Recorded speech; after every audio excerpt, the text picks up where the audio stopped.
आज हम बनाएंगे हंकर्ड या ग्रीक योगर्ट और उसके लिए हमें चाहिए एक खाली पतीला, एक स्ट्रेनर जो हमने खाली पतीले के ऊपर रख दिया है, और एक मलमल का कपड़ा जिसमें हम जो दही है वो डालेंगे। तो हम ये सारा जो दही है तकरीबन आधा किलो है हमारे पास, इसको हम धीरे से इसमें पलट देते हैं कपड़े में, और उसके बाद में इस कपड़े को हम किनारे पकड़ के सारे किनारे और इसको लपेट कर इसी के ऊपर फोल्ड कर कर रख देंगे।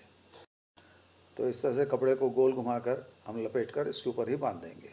तो इस तरह से हम तकरीबन 5 से 6 घंटे रखेंगे। अगर सर्दी है तो आप बाहर रहने दीजिए, और अगर गर्मी है तो फ्रिज में रखिए, वरना आपका जो चक्का है वो खट्टा हो जाएगा। तो दही के वज़न से ही सारा पानी निकल के नीचे के पतीले में आ जाएगा और हमारा चक्का जो है वो तैयार हो जाएगा। तो अब देखते हैं इसको खोल कर कि हमारा चक्का जो है वो किस तरह से दिखता है। तो इसको धीरे से खोलेंगे और एक अलग से बोल में हम ट्रांसफ़र कर देंगे। तो हमारा चक्का काफ़ी अच्छा दिख रहा है।